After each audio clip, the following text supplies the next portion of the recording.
72 दिन साथियों का मांस खाया, जिंदा सिर्फ 16 विमान क्रैश में बचे। यात्रियों की दर्दनाक कहानी। ओरगैव की रग्बी टीम को ऑलेड क्रिश्चियन क्लब की टीम की चिली के साथ मैच खेलना था और वे चिली जाने के लिए एक प्लेन में 12 अक्टूबर को सवार हुए फ्लाइट से उड़ान भरी। तभी इस बात से अनजान थे कि कुछ ही देर में ऐसा होने वाला है जो इतिहास में दर्ज हो जाएगा। दुनिया में कोई भी इंसान भले ही कितना शक्तिशाली हो, लेकिन वे सिर्फ एक चीज़ से जरूर डरता है, जिसका नाम है मौत। हर इंसान चाहता है कि वे लंबे समय तक जिंदा रहे और मौत से अंतिम क्षणों में भी वे जिंदगी के लिए संघर्ष करता रहे।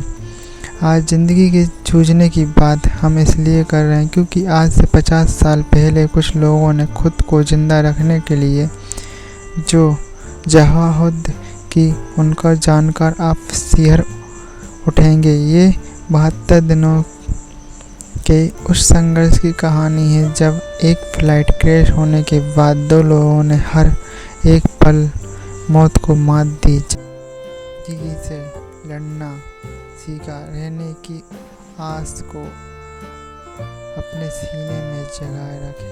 ये कहानी 13 अक्टूबर 1972 की है, जब ओरगैव की रग्बी टीम को ऑलेड क्रिश्चियन क्लब की टीम के चिली के साथ मैच खेलना था और वे चिली जाने के लिए एक प्लेन में सवार होकर 12 अक्टूबर उनके रुकबे के 19 प्लेन मैनेजर, उनके मालिक और उनके दोस्तों के साथ प्लेयर्स के खिलाड़ी मेंबर उड़ान भरते हैं। इसके साथ ही इनमें से 12 क्रू मेंबर थे और ये प्लेन ओरगैव के एयरफोर्स का था।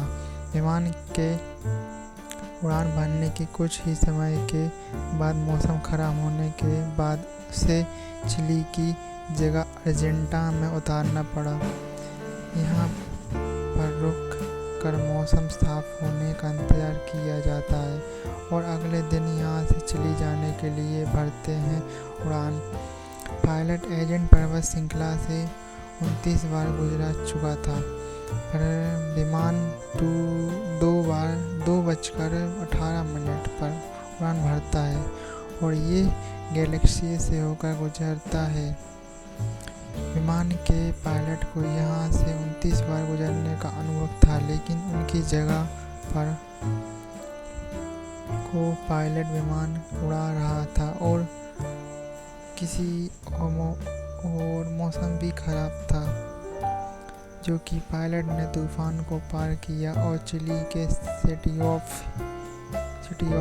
एंटीज को संपर्क करते हुए विमान उतारने की इजाज़त मांगता है। हालांकि एटीसी पायलट की बात सुनकर हैरान हो जाता है, क्योंकि उसे रडार पर फ्लाइट नहीं दिख रही होती है इसलिए।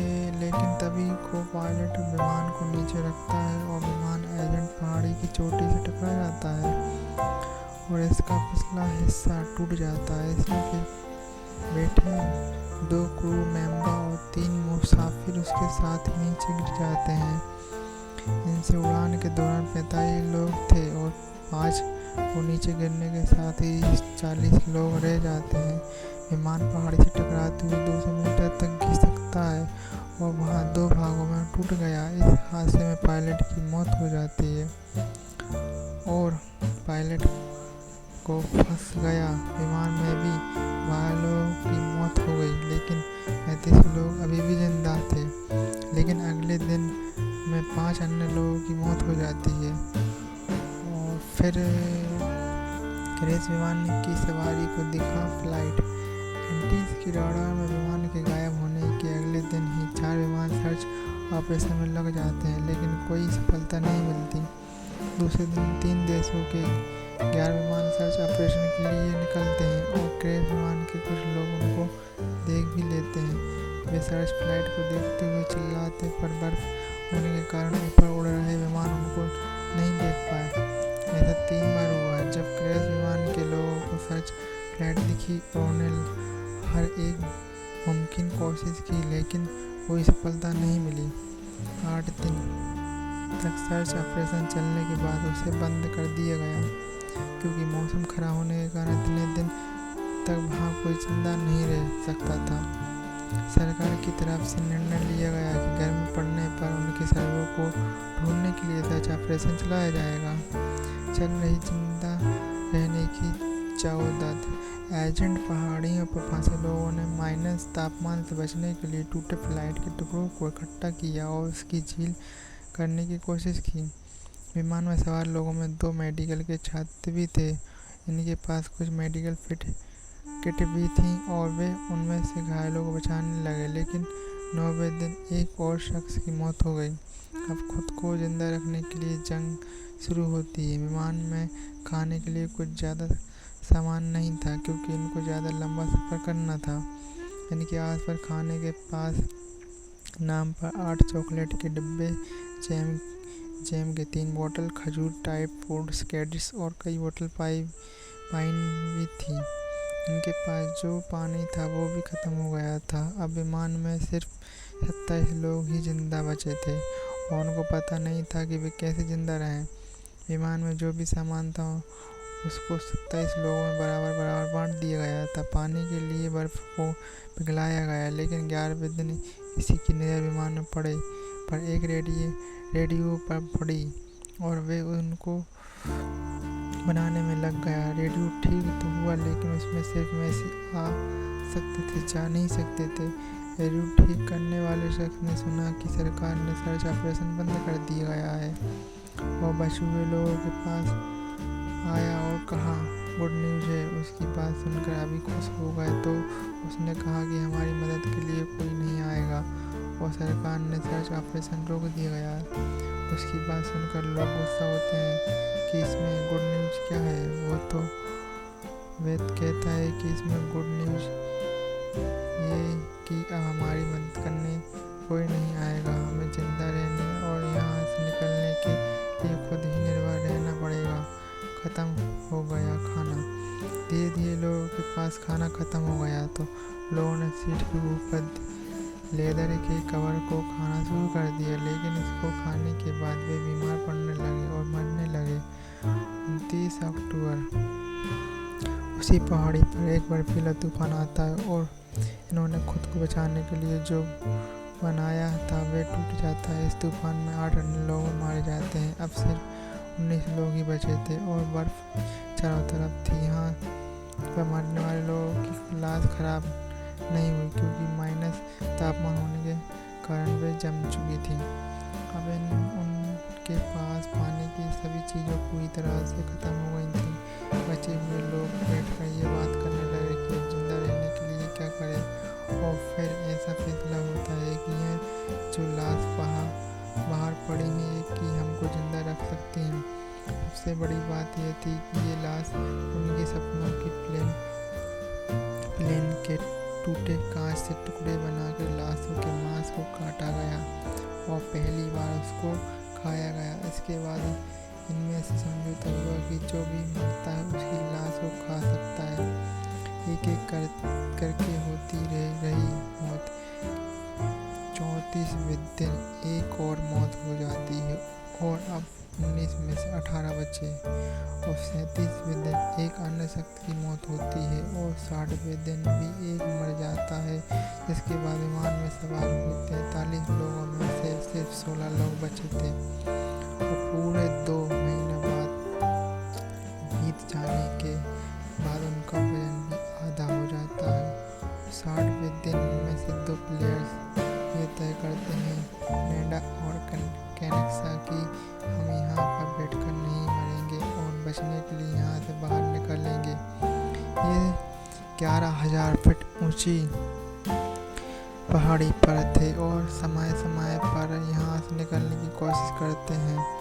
एक तीसरा शख्स भी इनके साथ शामिल हो जाता है। बर्फ ज़्यादा होने के कारण हाथ पैर को गलने से बचाने के लिए फ्लाइट की सीट के कवर और दूसरे सामानों को मिलाकर ड्रेस तैयार करते हैं। लाशों के कपड़े उतार कर पहनते हैं और यहाँ से निकल जाते हैं।